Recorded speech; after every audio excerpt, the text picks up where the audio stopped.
Oh, I'm sorry. Did I break your concentration? Somewhere between science and superstition.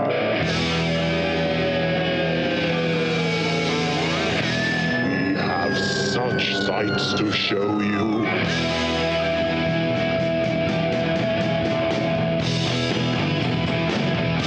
Strange Aeons. Welcome to Strange Aeons Radio. That's Eric over there. Hello. That's Vanessa over there. Hello. I'm Kelly, and we are talking ninjas. What? Ninjas? Oh, God, I got the wrong film. Oh, Ninja no. November continues. But before that, I must say that a little shout out to our good friend, Steve Holitz of the Bone Bat podcast. He listened to a couple episodes ago where I was complaining about Eric's smug fanboy bullshit. Sure. And he sent us a group text that said merely, Eric Smugret.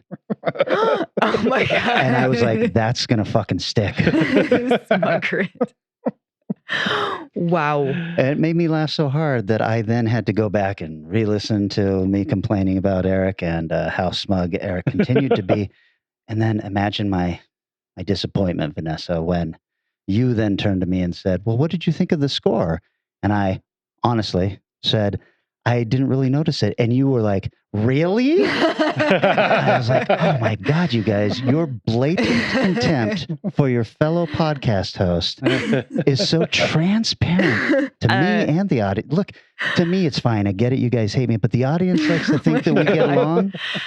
Kelly, I love that you're complaining about Eric and my smugness, and you just went and listened to yourself a second time to hear how great you were. Well, I like to be entertained. I entertain myself better than anyone else. When I want to laugh, I listen to something funny I said. Oh my God. So, you know what I did Thursday or Wednesday? Went to see Dune in the theater because it was the last day it was going to be in theaters. Oh my God. You know what I did? Fucking great. I'm sitting there going, okay, I don't have my phone now. Yeah. I don't have anything distracting me. What's it going to be like watching? Oh, fuck, it's still great. Oh, well, I am happy that you like this movie this much. Yes. I would like to be this smug and pretentious, but I can't. I just can't do it, Vanessa. Look at me. I'm a real human being, and I like what I like. I don't pretend to like things. Uh-huh. Oh, Absolutely. it's an old saying used to do that I'd like to toss out of you, but I'll just let it go. Oh, Your opinion on people that didn't like movies you thought were great, and the two things they must be. Uh-oh. Stupid or liar. That's right. So which am I? Oh, no. Oh, no. Well, I don't think you're lying. Oh, no. Oh, this just got so bad.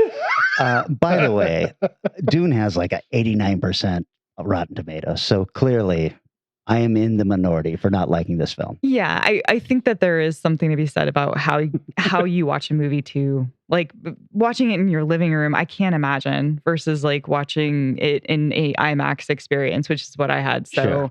it's just a different beast. I will tell you though, the people that hate it are very happy to out there on websites and YouTube talking about how much they hate it. Oh, well, it's like, oh, maybe I should ask way. some of them if they want to do a podcast with me. Everybody I talk to just hates the main actor, and they're just like, he's so smug. And I also rewatched it because some friends of mine were coming into town, and I was like, we have to watch Dune. So we went and watched Dune, and it was I don't remember where I was going with this. Oh, you loved it as much as the first time, I'm guessing, though. I did, and the lead actor is actually way more tolerable than I thought I remembered him being, because I remember being like, yeah, I guess he is a little bit, and then watched it again and was like, oh my God, he's actually incredible. Like, he's really good. I don't know why I said that. I feel bad now. I put that out there on planet Earth that he wasn't that good, and he's actually pretty good. Well, you didn't put it out on the podcast because I don't remember you saying that, but now you have, and now everybody knows how you felt. And you corrected it quickly. It's a very strange whiplash moment there. Oh well my done. God. Okay. So did you see anything, Gil? Yeah, I did. Because it just came out on Disney Plus. I finally saw Shang-Chi. Oh, Eric, my have you seen it? God. You still haven't seen it. no. I just noticed wanna- like yesterday. Oh shit, it is on Disney Plus now. I'll just say this. I almost hated it. Really? Yeah. Really? You can say what you want on. I'm not worried about spoilers in and a Marvel I loved movie. the first 40 minutes of it. Yeah, I was it just does like, start- oh my God, this is so much fun. I hate Aquafina. And by the end of the first 40 minutes, I was in love with Aquafina. Yeah. She won me over. Everybody was winning me over. And then it goes into the magic realm. Yep, it becomes a fantasy film. And I was like, oh no, what is this? It's fucking Lord of the Rings, which Yeah. I love, but I do not want in my Shang-Chi. It was really Oh, stapled. weird. It felt very stapled together. And that's something that it really lost me with as well, especially when I think back on it, because it's doing that Marvel thing where it's one of those movies where I think back on and I'm like, what happened in it again? Like, what was that movie? I don't know that I loved it as much as I thought I loved it. Marvel needs to know it is okay to make a movie where the fate of the world doesn't hang in the balance every Yes. single movie. Yeah. This could have been a small story like the comics always were. You know, it was a real rare thing when Shang-Chi would show up in Spider-Man or something like that. Mhm. He had his other things going on, and they were important things, but they were not world-ending events. Right. And this was just like, why is Shang-Chi saving the world? That is not what he does. So I was Mm. just like, God damn it. I liked a lot of the little things in it, and I loved the people who were showing up from the other Marvel movies and all that. But overall, I was just super, super disappointed. And it's Mhm. only because I am a nerd who wants what I want, Mhm. and this movie was not what I wanted. So I'm Smug. I understand that. Well, no, I understand that. No, the smug person is going to be the one who watched it and is like, Kelly, you haven't realized that they've rebooted Shang-Chi since the 40 years that you stopped reading the comic, and that is now what he does. He has superpowers and all of this stuff, and they would be right. I did not realize that, but I assume that's what's going on. I think that actually you might be right in that a lot of this stuff is getting rewritten for the movies to a certain extent, especially characters that weren't as big of a deal. They're really taking over and reformatting. And I say that because I just watched The Eternals. Oh, I want to hear all about this. Oh man. Another comic book I loved in the 70s that I know the movie is nothing like. The movie is not going to be anything like it. I've listened to a Marvel podcast discussing the differences, and I was like, oh shit, yeah, they did not do any of that. It's got some. It's better than I thought it was going to be. I had a big sense of dread of it being awful because I was like, this is a dramatic director who is really good at small emotional moments and landscapes. And they are taking on a Marvel movie with A-list actors like Angelina Jolie who can swing their weight around, as well as producers. And I wasn't entirely wrong, but the thing I was wrong about is that it's not funny. And whenever she is trying to be funny, it's not good. So let's start with that. But those small moments that she is really good at crafting are really good. They feel really good. And the landscapes in it are incredible. So those things that she's good at work extremely well. But all the humorous moments feel awful. Like really every time they Do you put in a think joke. maybe somebody was hired to punch up the script and add some humor or something? Oh, I am sure that that was in there. I just don't think she knew how to squeeze those in when it's like in the middle of some like really heartfelt thing and somebody in the background's like, whoops, I slipped or whatever. Like it's just not, it feels bad. Didn't she just win an Oscar before did. this film? Yeah. or Nomadland, I think. oh, okay. And it's not like it's the movie's almost like taking the last 3 Avengers movies and starting there. Yeah. I mean, you don't Have you have seen it, Eric? no, but I Oh. mean, just the concept because there's like 8 or 9 of them, and they're all being introduced in one movie, It's which so much. you know, I mean, it's hard not to do the way the story's done. Yeah. But or at least I'm still thinking of the Jack Kirby stuff. Yeah. Mm. But because I actually just read it like 2 or 3 months ago. It should have been 2, if not 3 films. Oh, wow. That is the real problem with this. I think they wanted to start a new version of Marvels, the next chapter of Marvels. I don't know, phase 5 or something that they're in. Yeah, I think so. Yeah, and so they were setting it up, but they were setting it up so hardcore that it's like, you guys need to reel it the fuck back and like spread this incredibly epic story out at least in 2 films, because just keeping up with the character arcs and the moments and the bigger plot line was really hard. It was very whiplashy, and I don't know. It was better than I thought it was going to be. I think it's worth seeing, but I wish that they'd taken more time with it. Just reassure me that when you finally see the Celestial standing there and disappearing into the sky, that it is cooler than shit looking. The Celestial is fucking rad. Okay. Yeah. Super, super, That's super good. rad looking. Okay, Loved well, that. That's I'm good. Like I said, scale, landscape, anything that shows something enormous, done beautifully. Oh, that's cool. Well, I mean, I'll certainly watch it. I'm not sure I'm gonna try to go to the theater to watch it. Sure. Yeah, the Marvel movies are getting a little weirder. you Well, know? and we're Yeah. also, I think, deep into what do they call it? Not overexposure, but superhero overload, where Yeah. we're just kind of like, Fatigue. could we get superhero fatigue? Yeah. Could we get something else going on? And I think that's probably what they're trying to address with the Eternals, which are not traditional superheroes, Right. or Shang-Chi, Right. except then they forced him into a traditional superhero Right. movie. So. Right. Yeah, absolutely. And Also, so this. Mhm. your expression is very good. Shang-Chi introduces this whole new thing that I thought they were saying was going to kind of set up the next phase of the Marvel movies. And then Right. What If and Loki were setting up the next phase of the Marvel movies and the Eternals. So are all these somehow going to actually make sense? Are we going towards one big bad, or No, all of I these? think it's 2. I think it's 2 separate things. I think we're going to get the multiverse of madness, which is where we see WandaVision and Loki. And I don't know about Shang-Chi. I'm not sure how involved that would really be with it. But the next phase of probably the next 3 or 4 films are all going to be in this multiverse space.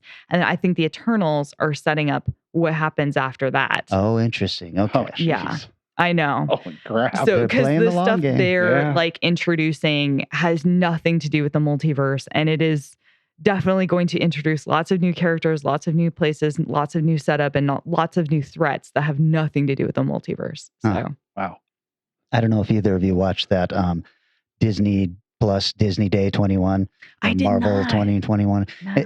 It's only 14 minutes long, and 10 minutes of it is just flashing back on WandaVision and Falcon and Winter Snowman, all of the stuff that we've already Winter seen, Snowman. or whatever his name is, Frosty. And you wanna build a but then a brief look at what's coming forward, and there is so much coming up that it's like, are you kidding me? Not just what if season 2 and Loki season 2 and all of these things, but then a couple of really cool looking scenes from Moon Knight. I was like, ooh. And Marvel Zombies getting their own show. Why? Is that going to be animated? It's Or- got to be, right? Yeah, I would think Oh so. my God. So It makes sense. They have more money than God. They have provided the only entertainment we've seen in the last 2 years for the most part. And before that, they had a pretty good stake in the claim. Yeah. It's a lot. So I'm not shocked that they have all of our money and that they are going to continue to try to get all of our money. Fair enough. Well, I'm going to really, really change styles here. Please. Last episode or one before, I talked about catching up on House, which I had never seen. Oh my gosh. The House movies. oh, right. Oh, those ones. I've knocked off another trilogy. Oh, do tell. House was much better, I'll say overall. First off, the Slumber Party Massacre. Oh 1 through 3. no. Wow. I Huh. think I saw the first one. I don't even know that I knew there was a third one. I'm Yeah. pretty sure I saw the first 2, and the second one is the one that's a musical, right? Kind of. No. Oh, okay.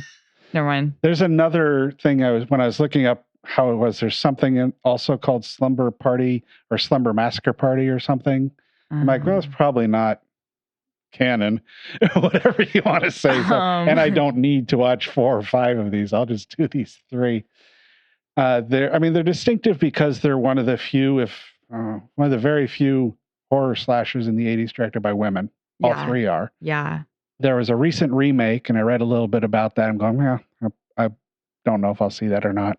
They're slasher movies. They're 80s slasher movies. I mean, Yeah. it's just, there's not a lot else going on there other than whatever you'd want in an 80s slasher movie. Huh. So it's like, oh, okay. Well, I've seen them now. I wonder what I should do next.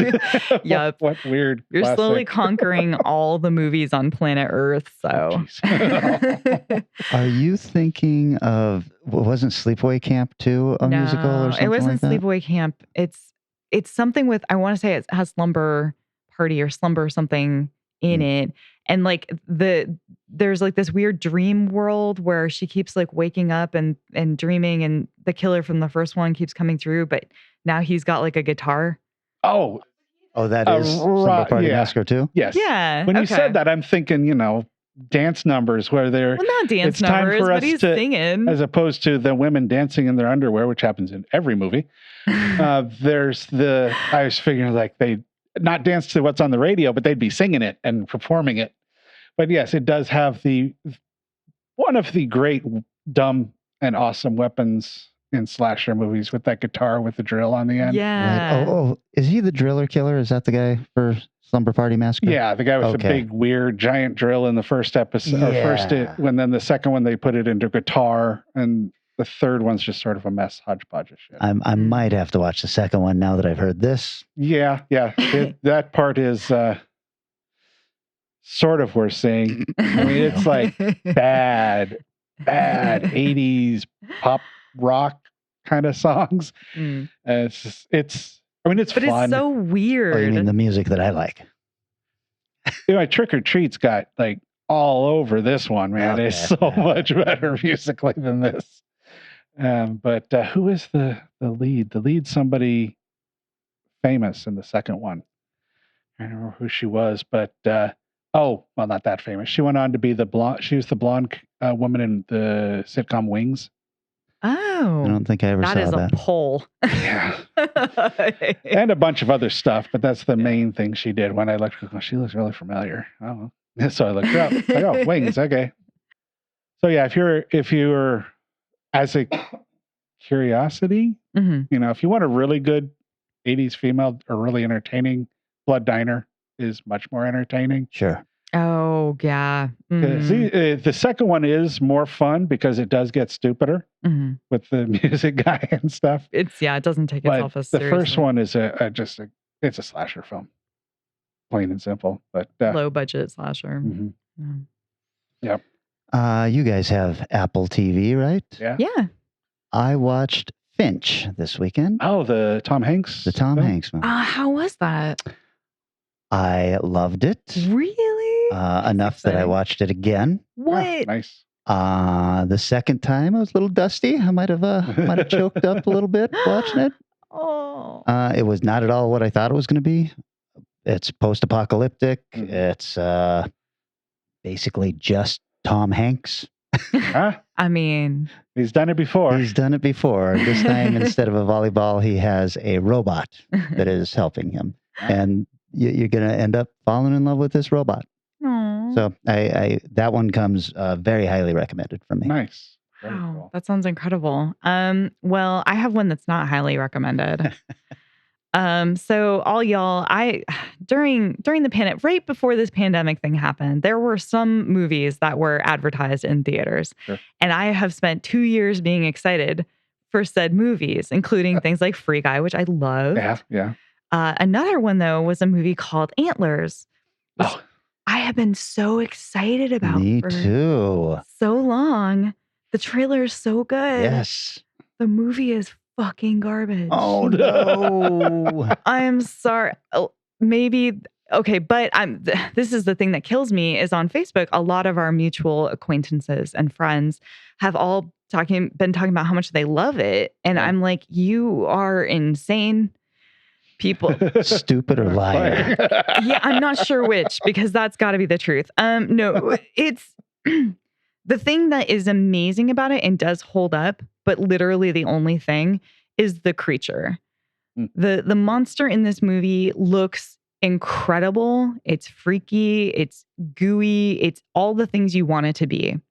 The rest of the movie is like sitting through a screening of hell for 45 minutes. It's like, okay, my. it's so awful. They have great actors. They have really, really, really good people who are doing their best. But whoever shot and directed this film, and I initially wasn't sure if it was who shot it, who directed it, or who edited it, but somebody in those three fucked up so hard. It is unwatchably bad.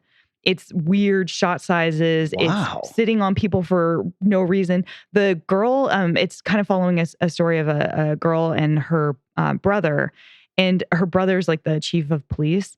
Every crime scene he goes on, she's just there.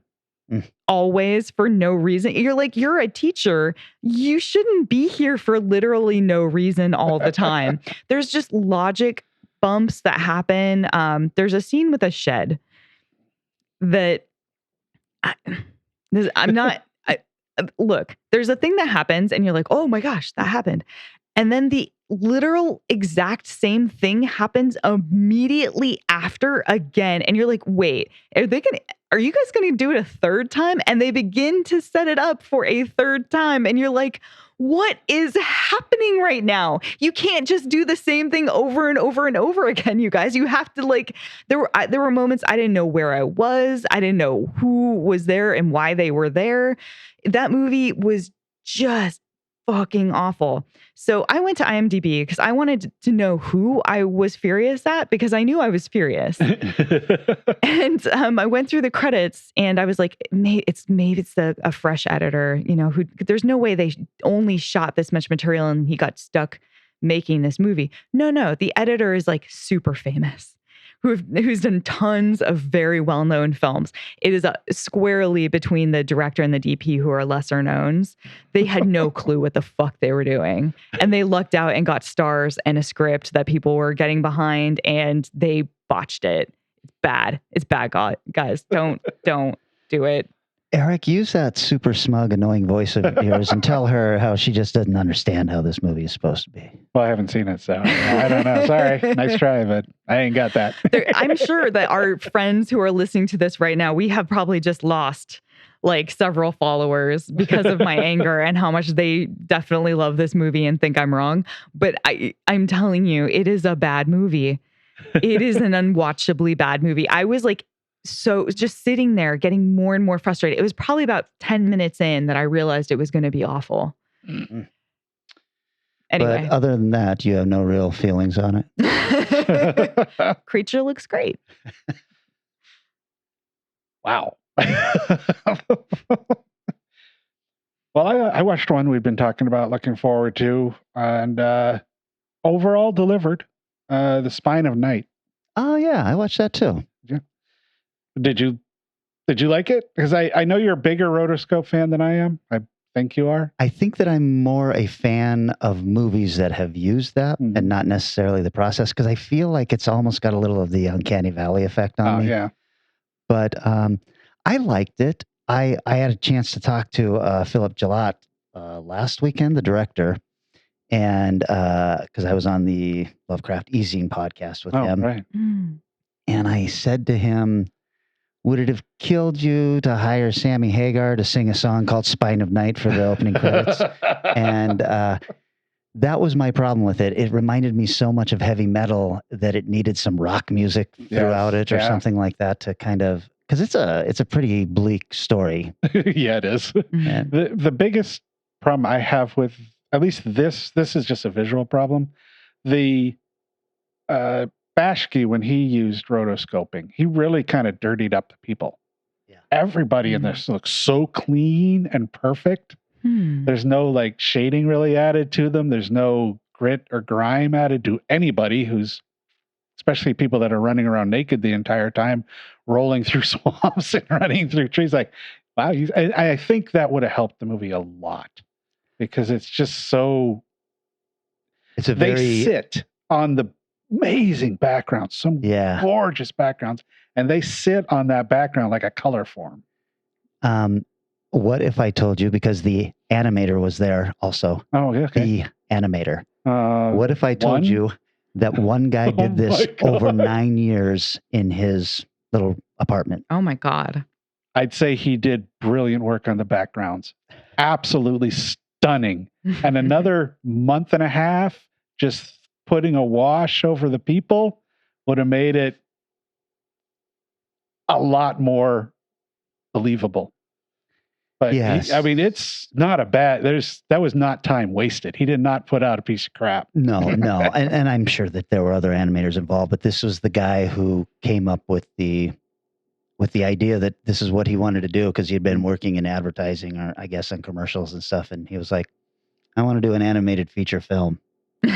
Anybody with me? No? And, Okay. Yeah. And so he basically did all of this. Yeah, They nice. hired, actors to play the parts against a green screen. And then because they didn't know what they were doing, they recorded them and were like, oh, well, we know we're going to go back and post and fix the audio and all stuff like that. So the audio was not paid very close attention to, and that turned into a big problem. Then, of course, they get Lucy Lawless and Patton Oswalt to come in as voices and things like that. And the animation has already been done. So now you're forcing these actors into making their dialogue match instead of the other way around.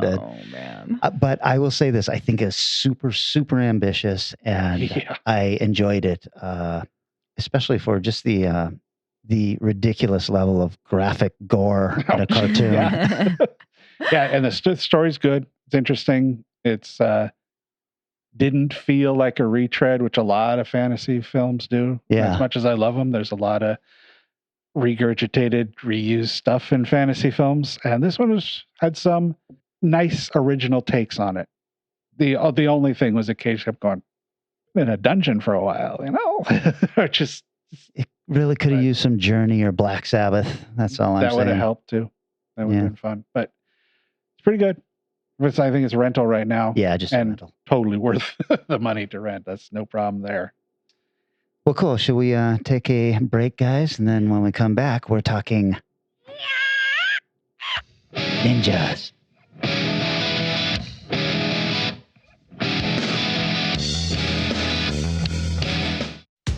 Turn almost anything into ice cream with the Ninja Creamy. Creamify technology transforms frozen bases into super creamy treats in a matter of minutes. Just pick a program and let the specially designed dual-sided creamerizer paddle shave thin layers and churn ice crystals into rich, creamy treats. Creamify Technology's dual-drive motors automatically adjust the speed, time, and downward pressure of the paddle for each program. So you get a perfectly textured, frozen, creamy treat, customizable with your favorite mix-ins that only the Ninja Creamy can give you. The Ninja Creamy. Freeze, creamify, scoop, and enjoy.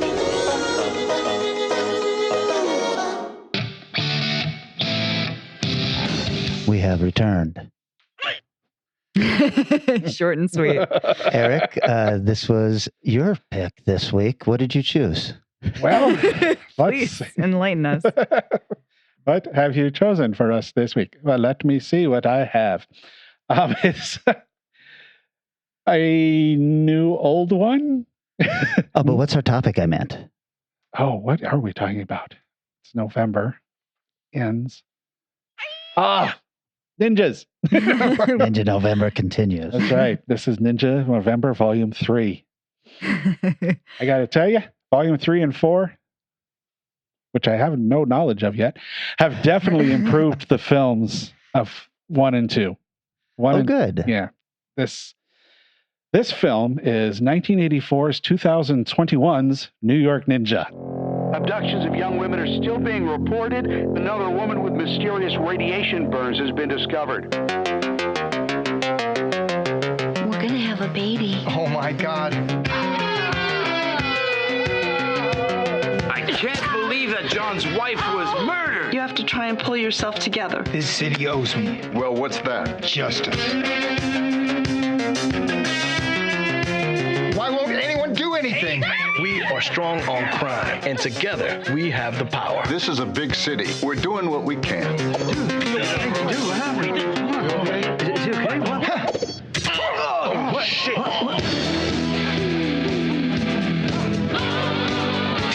lives. I'm coming for them.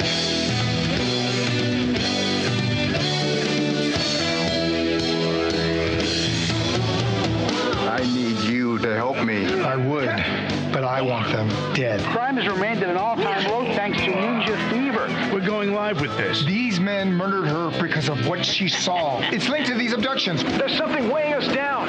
It's that damn ninja. New York Ninja's a real hero.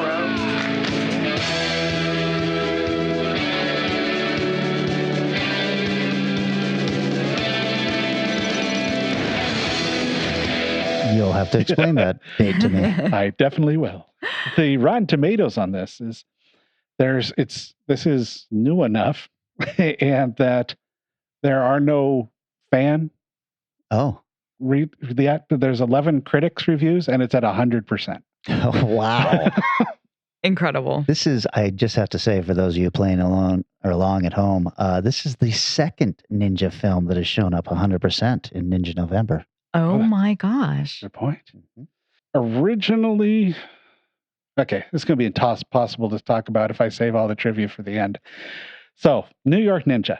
This is a movie that was discovered in Vinegar Syndrome's vault. They go sometimes and apparently just go to old movie houses or something and buy whatever 35 millimeter prints they have and just take them all sometimes. And this movie was one of them that they acquired that way. Guy named Curtis Speller asked about them while they were going through his archive stuff when he was brand new. And they're like, well, that's a movie called New York Ninja. It was shot in 1984. There is no sound elements remaining.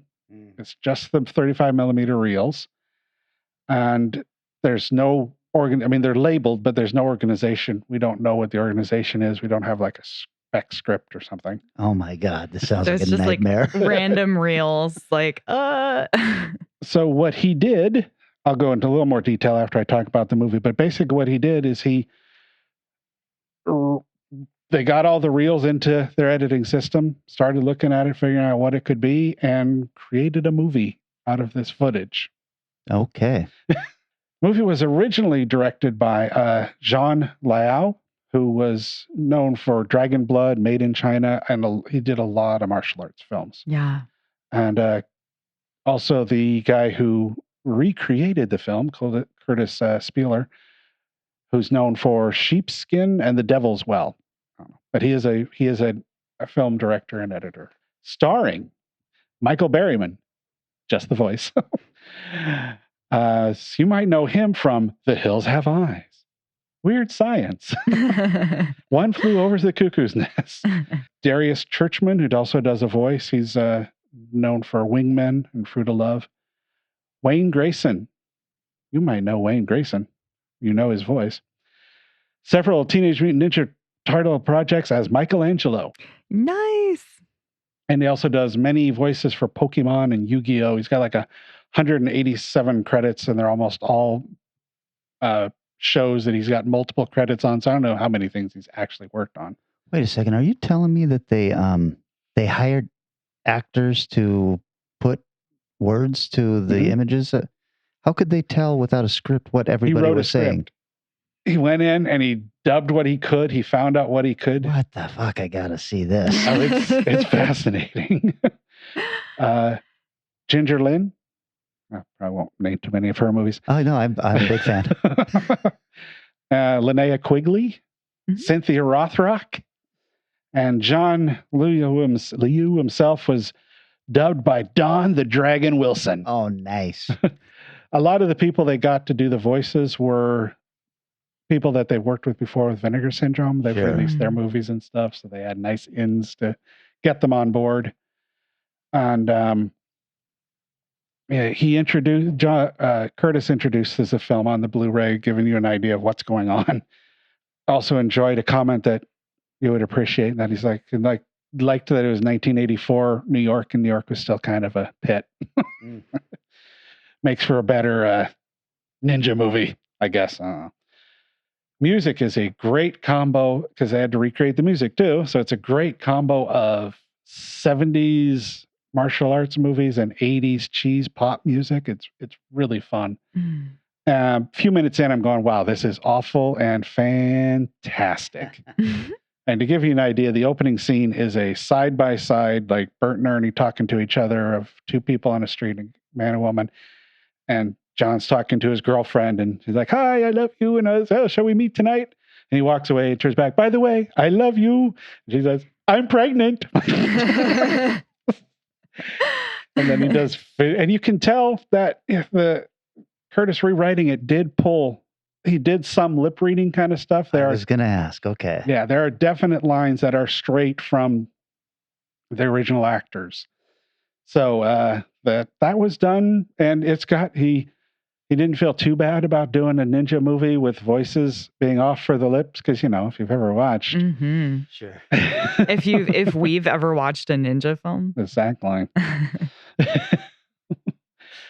But so that was fun. And of course, she immediately goes off and gets interrupted in a crime that's happening, and for no reason whatsoever, the guy actually kills her instead of just stopping. And this guy's unborn baby. Yeah, exactly. Always. But she grabbed a cufflink and held on to it as she died. Oh. So his scene of grief is so powerful. He's looking at this picture and crushes the glass, and then continues to crush the glass in his hands. Can we hurry up with this podcast? I want to watch this movie immediately. The guy putting it together, he said, we put it together as it was labeled in order, and the movie made absolutely no sense whatsoever. And with him put in whatever order he went in, it's a definite stretch to make sense. So there's 3 groups of bad guys, I think. There's like a street gang that is dressed in such wonderfully awful 80s bad guy street. Like I think one of my favorite guys is the guy who's got this weird strip of fabric or something over his eyes. I mean, it's not like a mask with his holes. It's just over his eyes.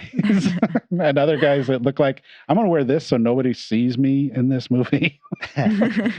The main gang bad guy is beating up threatening what looks like an 11-year-old kid, because he knows, you're a street kid. I know you street kids got money. Give me what you got. Oh my God. I know you street kids got money. It's a cliche for a reason. That's right. And then there appears to be another storyline going on with what might be the bigger bad guy, who's in the limo talking to the other guy in the limo, who's once sounds like they want white women brought to them, slave women, white slave women or something. I don't know if it's sex slaves or something else. And the tough guy in the front, you can, I don't know, tell he's tough because he's got one of those rat tails. Oh, right. Sure.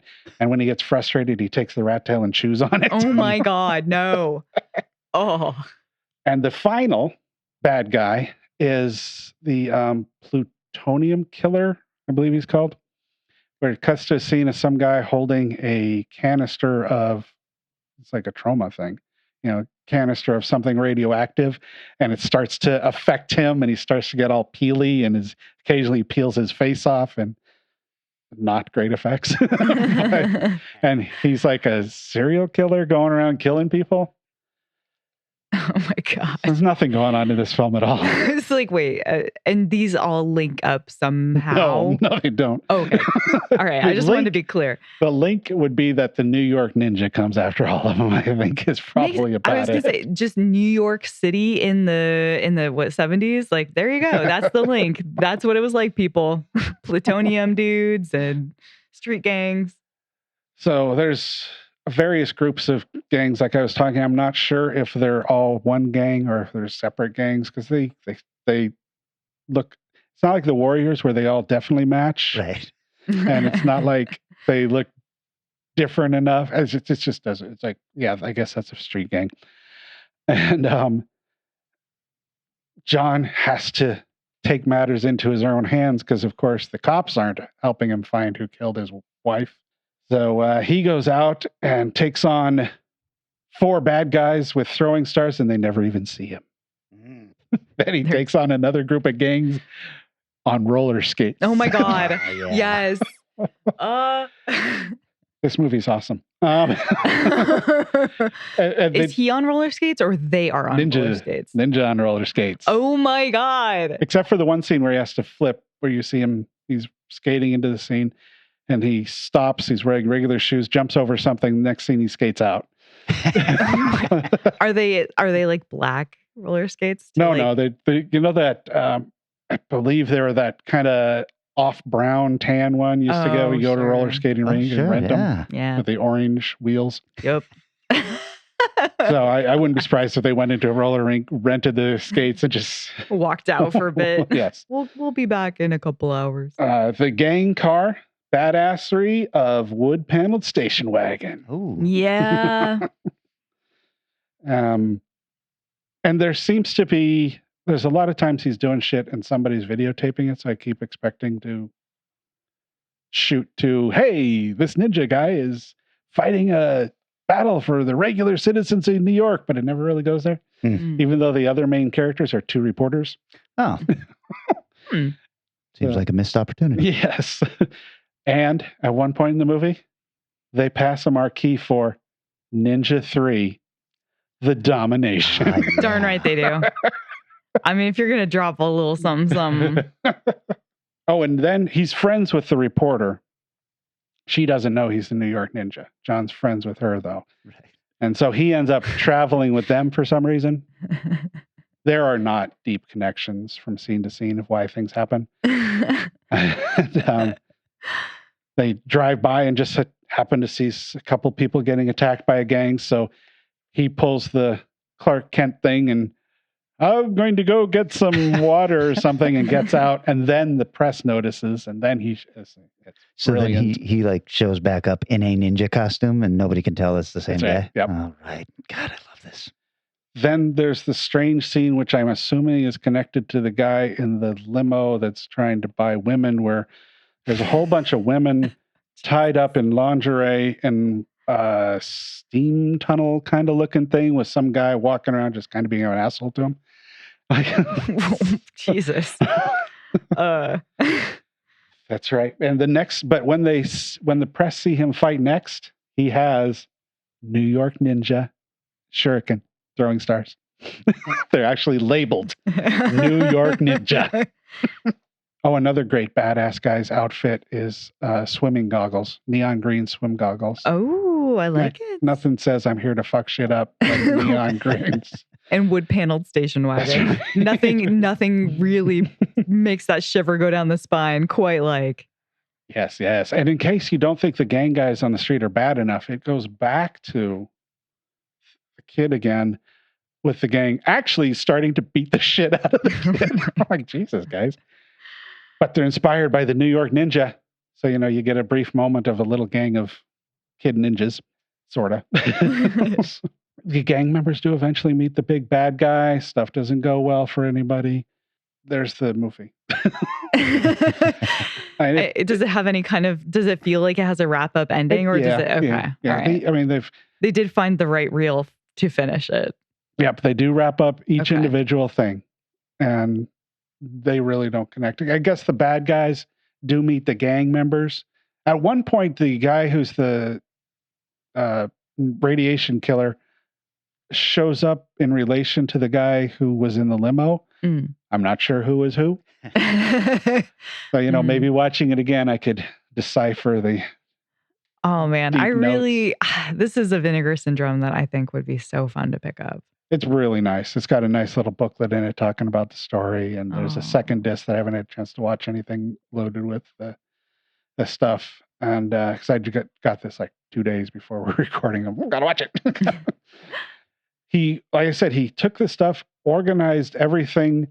I like his note. He said at one point, it's like, well, I'm putting everything together. It's hard to tell what's going on. But luckily, the film didn't seem overly complex. They said the biggest problem was that scene by scene, he could see what's going on in the scenes. He could understand how the scene needed to be written or as it was shot by reel. He could see what went together for a scene. But went from scene to scene was not very obvious. And I think I mentioned before, he put him in as they're presented in reels, and it made absolutely no sense whatsoever. Now, they tried to get a hold of John. He's still alive. And, Vinegar Syndrome, these companies are great at finding people. And they sort of found him. They went all the way. I think he's living in a Asian coastal country. And they contacted a friend of his there. And the friend said, yeah, good luck. Oh. And they were never able to connect with him after. Oh. It just dead end. He left movie making and I think it was shortly after this film, and he was just done. Never did anything film-wise again. And lives completely off the grid kind of guy. So, there's just, what you gonna do? An odd bonus for the film, because the film was supposed to be completed in 2020. Something probably delayed that. What? But because of that delay, tell me more.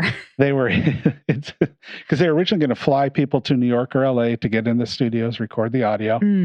But now they could send the pro gear to whoever they wanted that they may not have been able to get before because of timing, but now they could get them.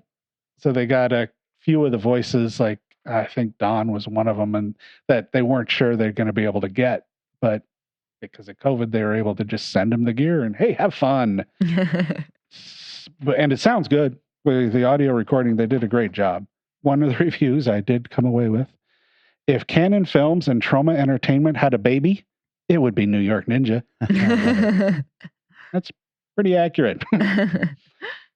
So, yeah, I enjoyed the hell out of this film. It does, like any quote-unquote bad movie, it does drag a little bit at times, but it is so worth it. And John is so over the top. And Don's dubbing of him is spot on. I had to look up to make sure they didn't actually get John to, like, okay, no, they didn't find him, right? But so I think he does a great job. So, yeah, go see it. Did you get this for Ninja November, or was this already on the way to you? I was going to get it, but I hadn't realized it had been released. And I noticed that it was out. I'm going, we'll get this now. Because I think Vinegar Syndrome might owe us a little bit of money starting up Ninja November. Just for them, even though they had a New York premiere and a screening interview. Anyways. So, Vanessa, would you like to talk about your Ninja November? Absolutely. Take 3? Well, let me give you a little hint as to what I'll be talking about.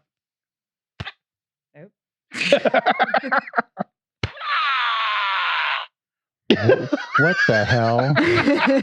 What is that? How dare you bring that ridiculous thing into my home? This is a Raphael flinger. The reason why they're so prolonged is because you're supposed to fling it across the room, and he says it as he flies through the air. So everything is extended at the end for far too long.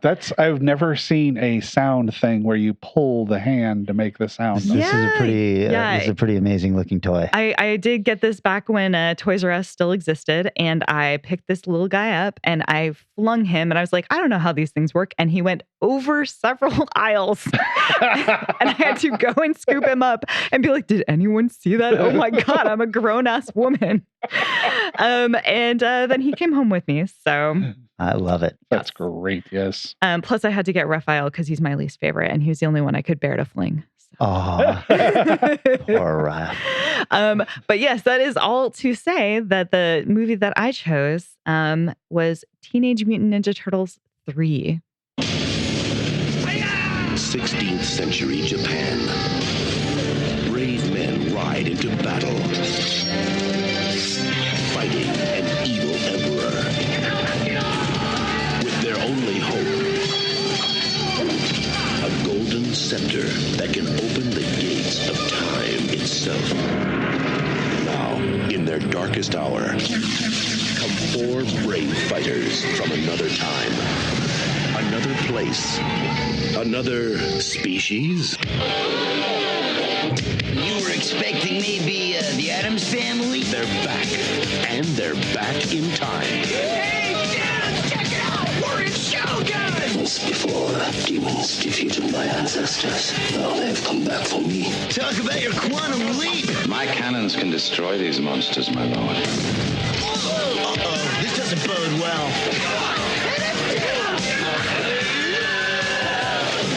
I love this stuff! How are we gonna get home? Silver! Somebody dial 911. I have a feeling we're gonna be here for a very long time. This is the worst rescue I've ever had. I think I swallowed a frog. I hope it wasn't an ancestor. New Line Cinema presents A Legorama. Shwing! The 4 Greatest Turtles Hey, all right. It's not just a job, it's an adventure. ever to go down in history. It's just your ordinary time travel equal mass displacement kind of thing. Kids. Teenage Mutant Ninja Turtles 3. Help, I'm a turtle and I can't get up.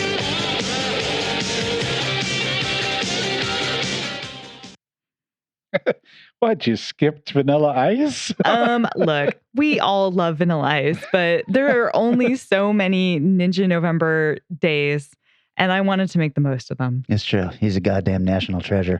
I am really excited to hear about this because I have not. Is this the one where they go back in time? It is. Oh, tell me all about it. Oh my gosh. So, Kelly, I was really worried because I saw this film when I was a kid. I was obsessed with Ninja Turtles, as you guys know. Yeah.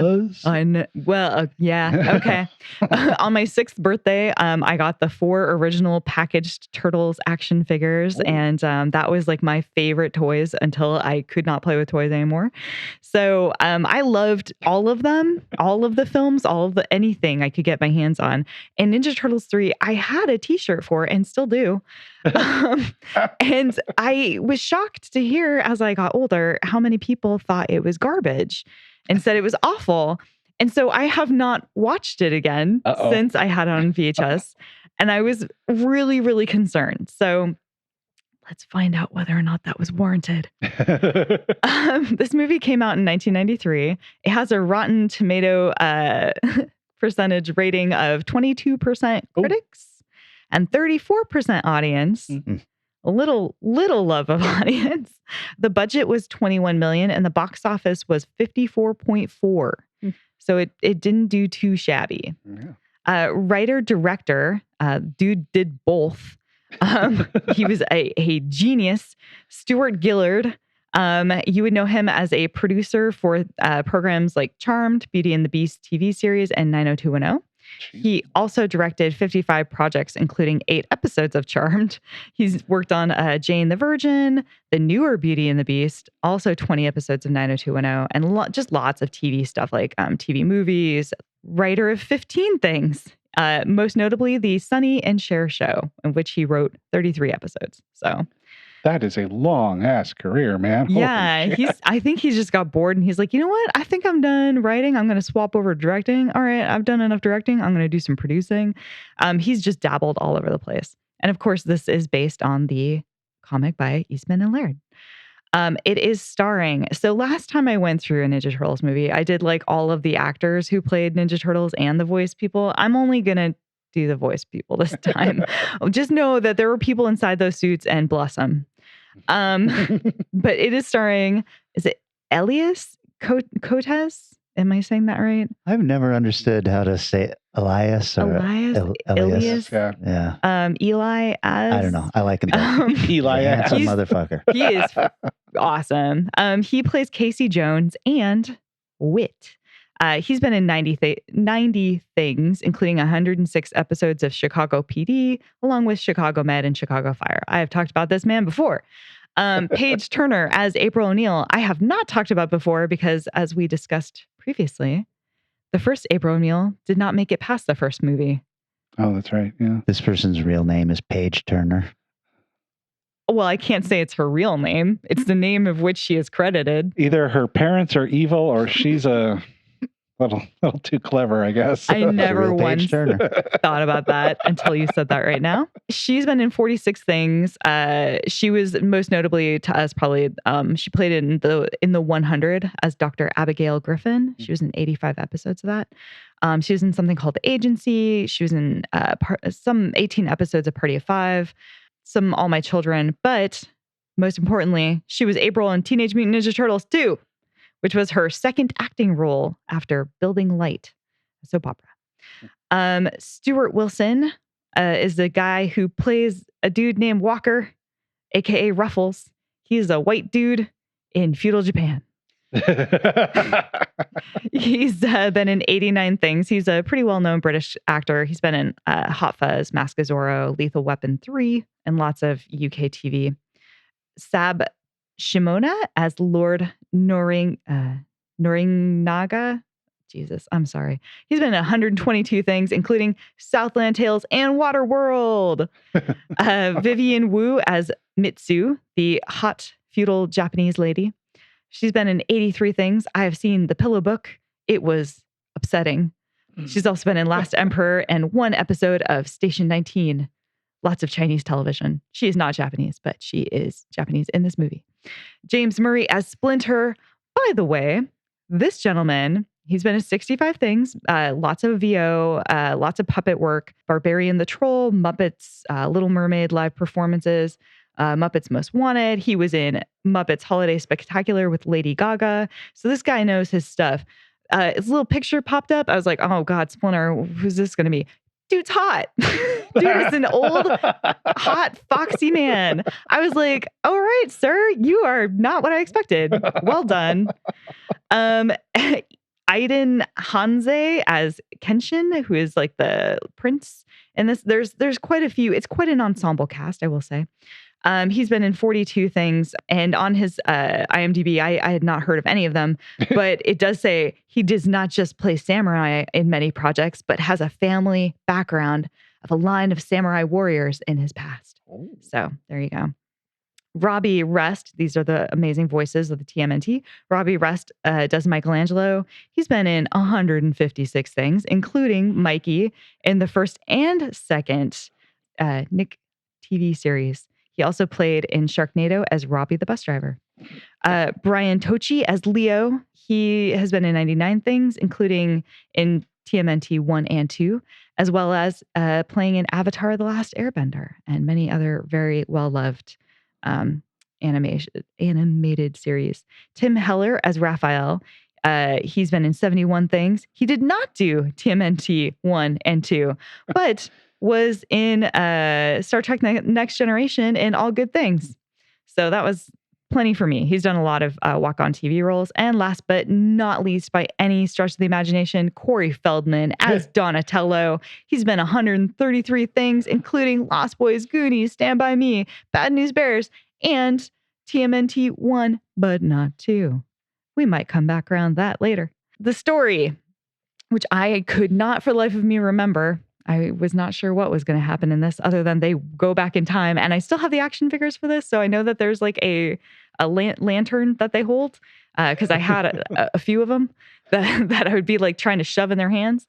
The plot.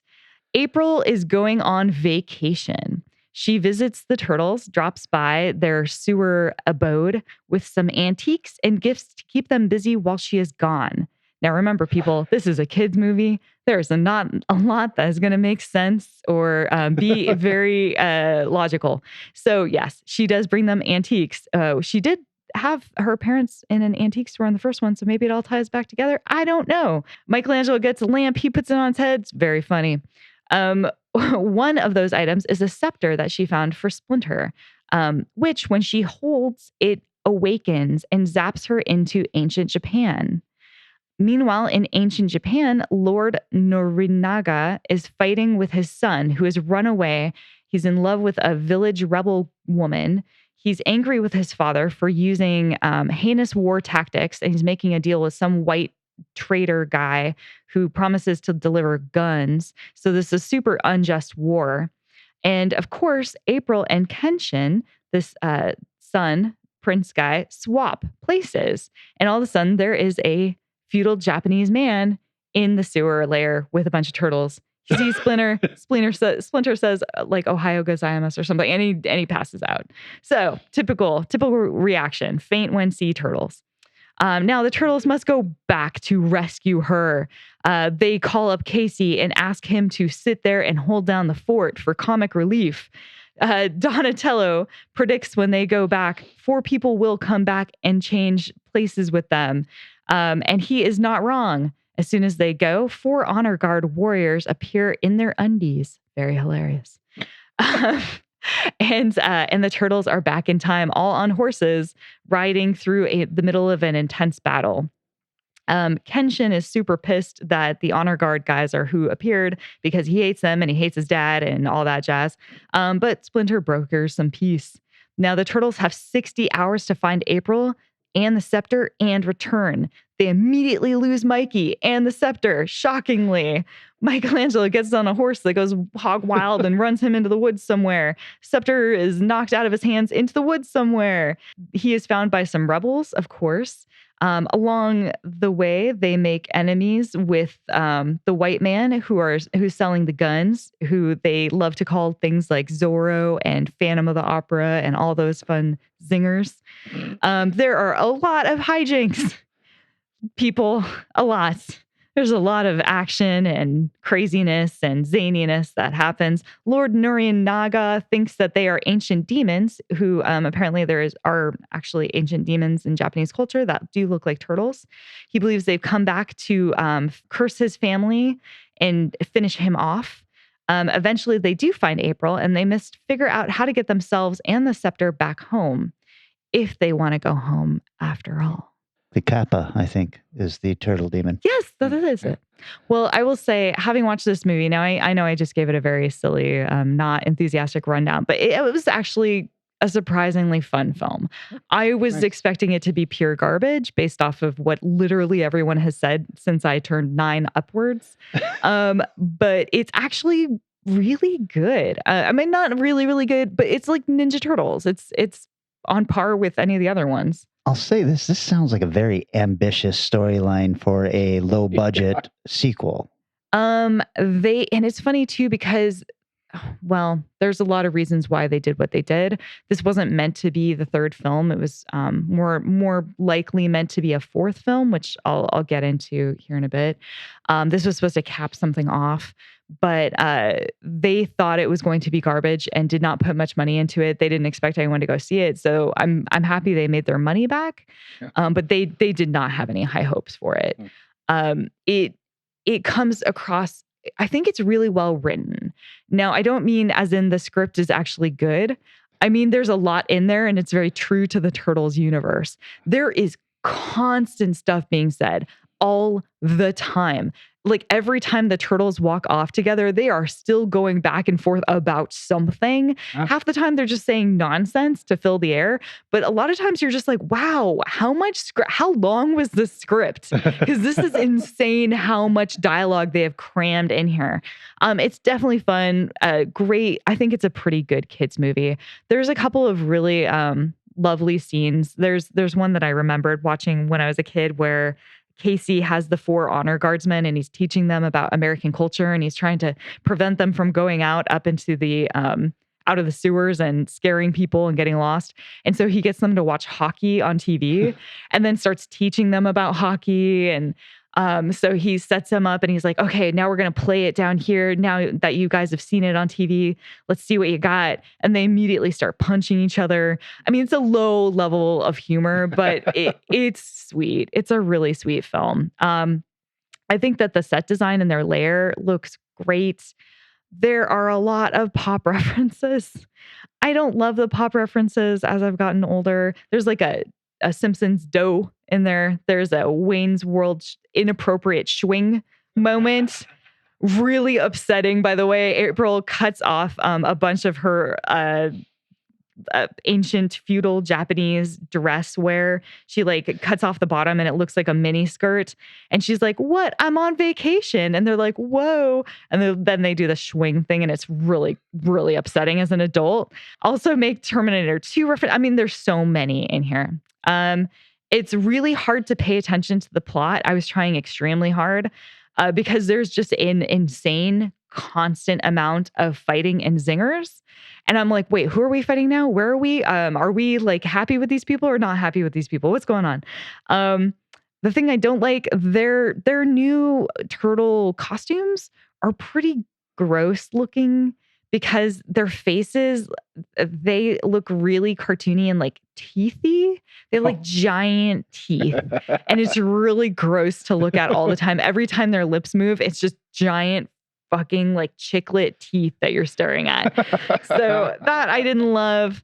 But no, overall, I would definitely recommend checking it out. I don't think it's worse than the second one by any means. The second one's ridiculous, and this is also ridiculous. And the first one isn't not ridiculous. So you're in good hands. You can't be snobby and be like, the first one was the good one. No, people, they're all not that good. Like they're good for kids. A little bit of trivia. So this is loosely based off of the story called Masks from issue number 46 through 47 of the original Mirage comics. The story features the Turtles and Renee traveling back to feudal Japan to fight an evil shogun and engage in samurai battles. It's often erroneously thought to be subtitled Turtles in Time. It actually does not have that subtitle. I thought that, so I was thrilled to hear this. This confusion is likely due to the fact that in the early 90s, not long before this movie, there was a popular video game that had been released in arcades and later at home consoles called Ninja Turtles, Turtles in Time, which, by the way, is one of the best video games on planet Earth. So get that for sure if you don't have it. Play it right now. Stop this podcast. Go play it. It's great. Some of the film's later DVD cases actually have the incorrect title as Turtles 3, Turtles in Time as well.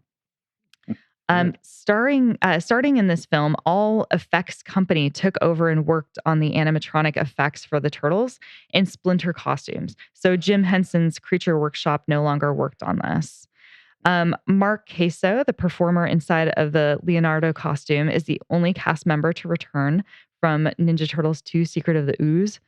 Yeah, but like I said, there's a lot of strange, like some of them are here, some of them aren't here. Corey Feldman, I think, is the most interesting. The producers invited Corey Feldman to reprise his role from the first film as Donatello.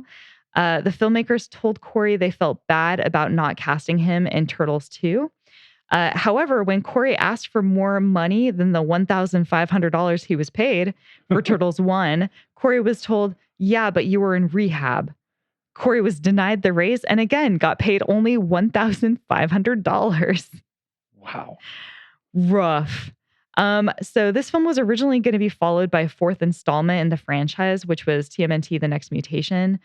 So I guess this was supposed to be the third. In this concept, the ooze that transformed the Turtles and Splinter was still in their bodies, causing a much more drastic second mutation.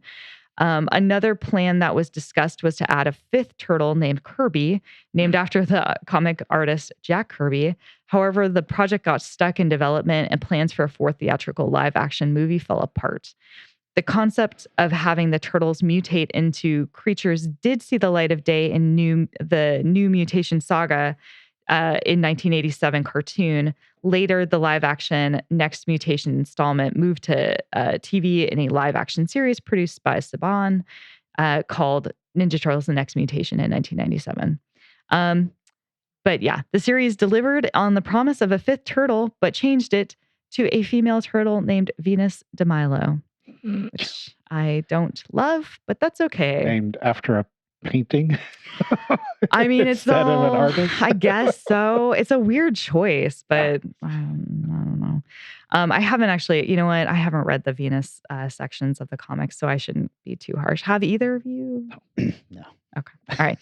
I love the small laugh. All right, Vanessa, I'm only going to let you do 20 more minutes of trivia. I know, I'm sorry. I'm trying to see what else is worth talking about. In the Teenage Mutant Ninja Turtles franchise, Mitsu was supposed to appear as one of the fighters in the Super Nintendo game TMNT Tournament Fighters in 1993. However, the character in the game was renamed Asuka for literally no reason. On other versions of the Blu-ray DVD case of this movie, instead of the scepter, you'll see a sword, which alludes to an earlier plot involving a magic sword that got pulled. And last but not least piece of trivia. I am getting out of here, I promise. Man, I was like, wow, this has so much less trivia than the first one. The animatronic heads of Michelangelo and Leonardo from the movie are now in the hands of the obsessed turtle fan named Michelle Ivy. She bought them for $3,800 US. That's $800 more than Corey Feldman got for playing in both the movies. Okay. Are you done? I am done. Oh, okay. Yeah, here, We're up. Nice. Oh, sorry. I put him down. I mean, he's still going. Hey, Vanessa, do you like the new Turtle movies? The big blockbuster ones? No? God, no. Do you? I don't think I've watched them. Oh, they're awful. They're not turtles now. They're aliens. Oh, I remember that alone should tell you not to see these movies. Yeah. Okay. Teenage Alien. Teenage Mutant. It's okay Ninja because they Turtles. make a lot of Teenage erection Alien. jokes in those too. So aliens are much better for them. If they're not mutants anymore, they're not. Anyways. All right. Well, I chose for my third week of Ninja November from 1995, The Hunted. I was born in Kyoto. My mother was of Chinese descent. I am known by reputation. My skill is unmatched. Only been in Japan on business, and I thought you and I could do a little sightseeing. Sounds nice, but it's impossible. I've killed 100 men and women, never hesitated. Before you kill me, let me see your face.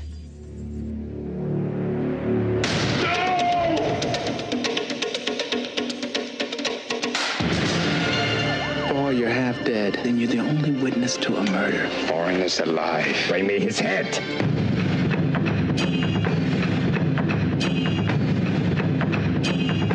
Some fool is helping him. He's a descendant of a great samurai family. Only I can save you. It's between him and me.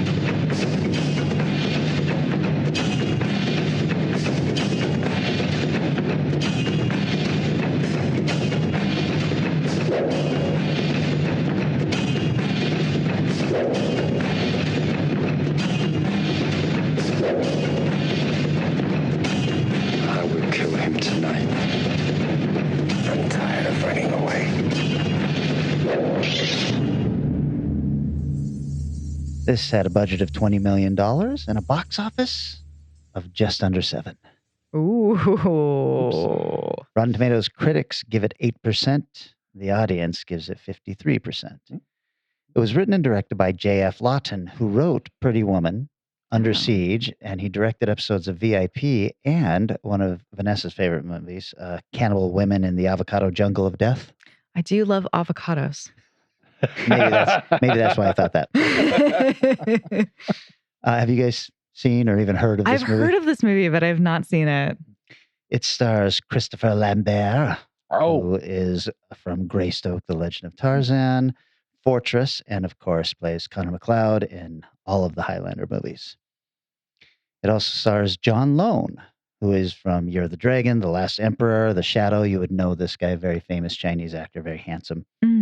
And Joan Chen, who is in Steel Justice, On Deadly Ground, but will probably most always be remembered as Jocelyn Packard in Twin Peaks. Oh. So this is a very 1995 ninja movie. They all are. Yeah, Christopher Lambert plays Paul, who is on a business trip to Nagoya. He is a computer chip executive. Of course. I hope he has a gray suit with big shoulder pads. 4 startups. He's from New York, and he's there in Japan, and he meets this beautiful and mysterious woman in the bar, and they hit it off, and then they have a one-night stand up in her hotel room, and he falls immediately for her because she's Joan Chen. She's very pretty. But she tells him that they can never see each other again. So he's like, I get it, you're married. And she's like, no, and you got a boyfriend. And no, but we just can't see each other again. We never will see each other again. I'm sure that's true. And he then kind of dejectedly leaves her room. And when he's in the elevator going down, he realizes, oh, wait, I've still got the room key. So he goes back up to the room, opens the door, and walks in on her being assassinated by a group of, what do you guys think? Pizza delivery guys. Close. Clowns. Closer. It's ninjas. Oh, okay. Okay, Good. That there we helps go. the movie, what we're talking about. Right. And I have seen this film. Have I you looked seen it up. this? Yes, I Okay. have. So he sees them cut her head off. Oh my God. And he runs towards them. He's like, no! And they basically kill him. They slash his throat, leave him for dead, and then escape like ninjas in the night. My God. But turns out he is not dead. The cops show up there and they're like, oh, this guy's still alive. So they rush him to the hospital and they start kind of grilling him there at the hospital about what's going on. And he's telling them it was ninjas. And they're like, but what really is going on, sir? Because ninjas do not exist. And he's like, I swear to God. And one of the cops, though, realizes, wait, there have been a rash of these assassinations and everything, and nobody's ever known what this main guy looks like, except Christopher Lambert. Got to look at his face. So now they're like, we got to protect this guy because we have a feeling that they might come back for him. Does he wear a scarf through the whole rest of the film to hide his giant scar? He has a big, huge. Yeah, he does have a big, huge scarf. At first, it's a big, huge bandage, and then it's a big, huge scarf. Beautiful. But yeah, so he soon realizes that he has been targeted for assassination himself. He ends up hooking up with a friendly samurai couple. Oh. Keep in mind, you guys, this is current Japan. I'm not talking about feudal Japan, say, or even 1984-ish New York, Japan. You see them I'm just talking walking around the about streets. present day Japan, and this couple, they live their lives under the code of Bushido. All righty. So they take him in and they help him recuperate and also teach him the ways of the sword, which he will need for his final confrontation with the ninja cult leader.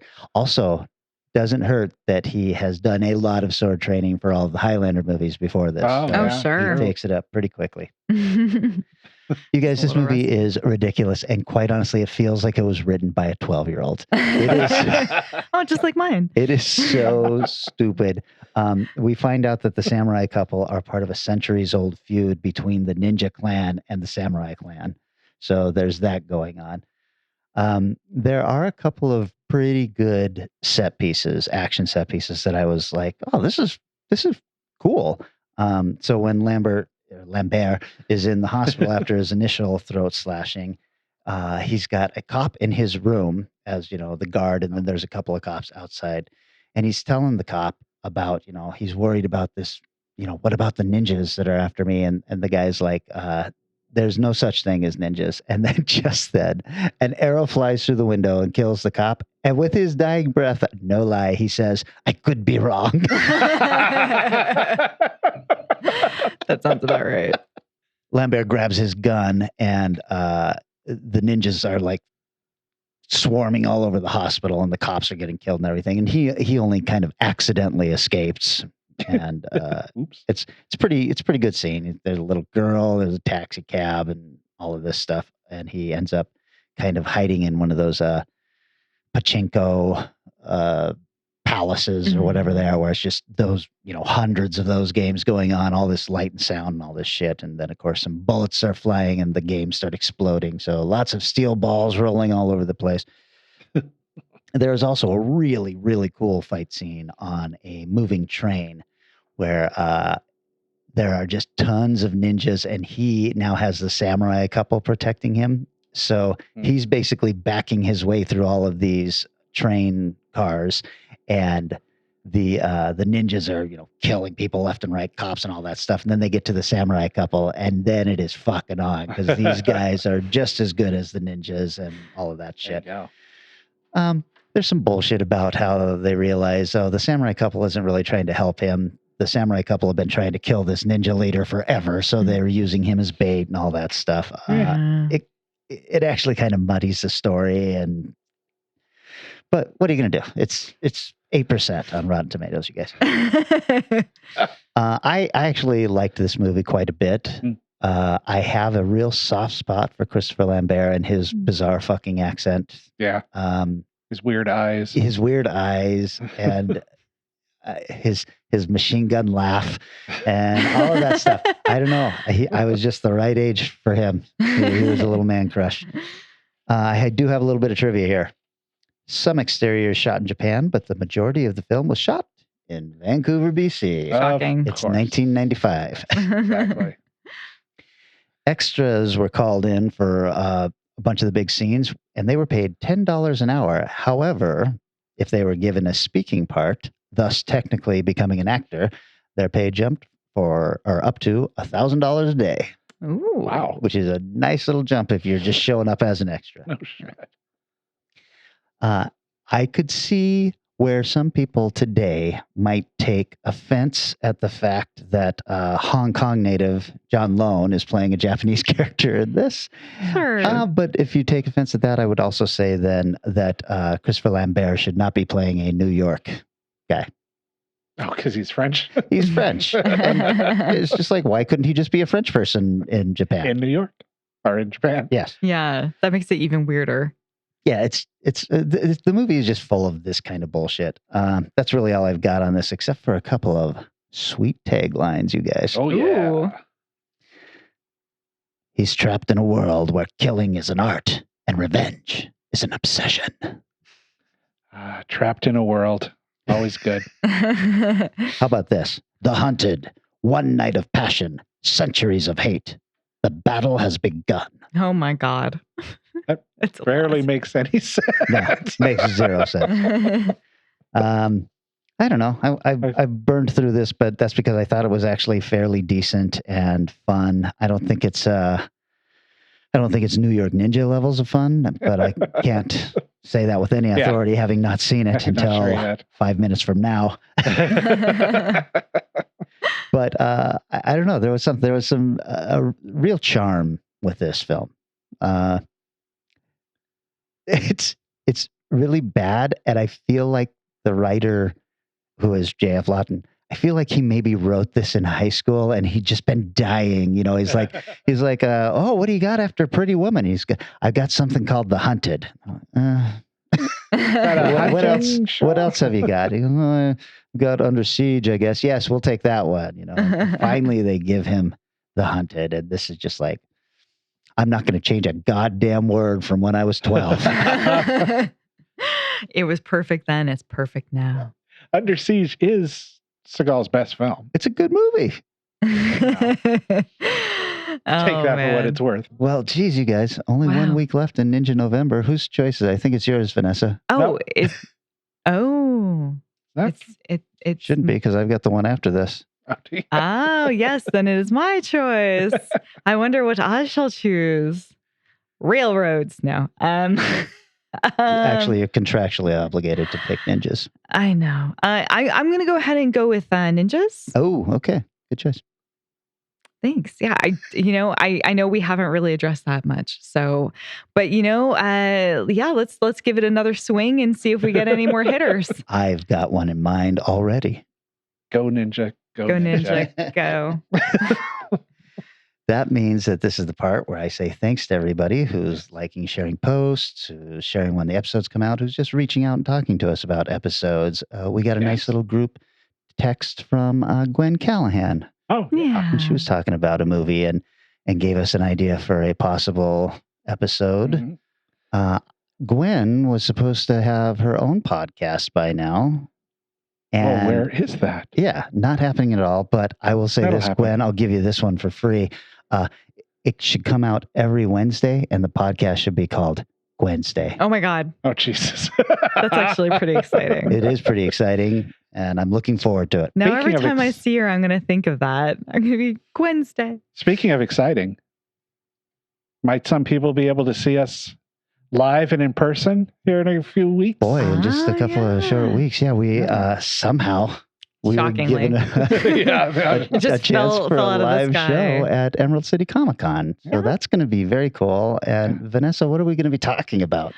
So we are going to be talking about bad comic film adaptations. So not bad comic books, but comic books that when they got adapted into film for the silver screen did not turn out so good. Well, it's Nice. probably a very short list, but I'm sure we can find something.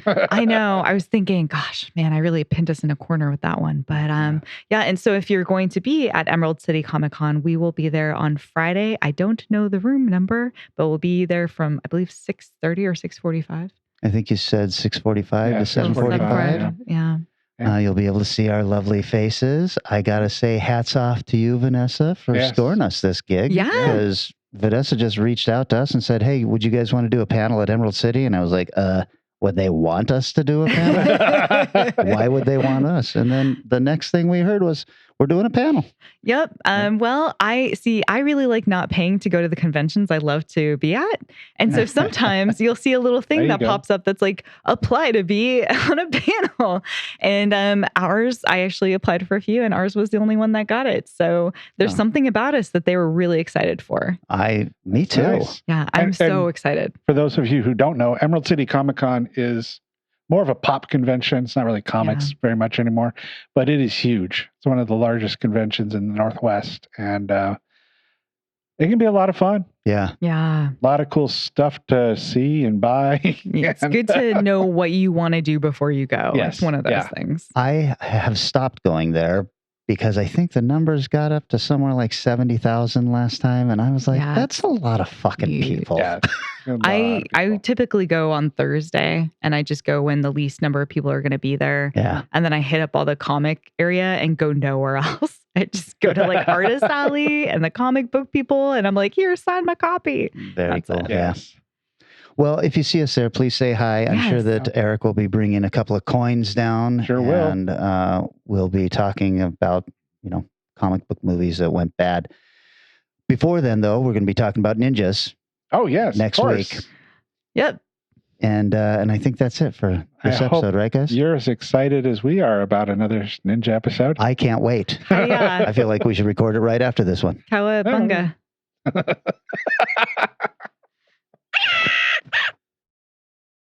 Our show is recorded somewhere high above Naval Station Everett at the nexus of all realities and is engineered and produced by Eric Margaret. Our theme music is Strange Aeons Part 1 by the band Nightshade and is used with permission. Find Strange Aeons Radio on Facebook, Twitter, and Instagram, and wherever fine podcasts are found.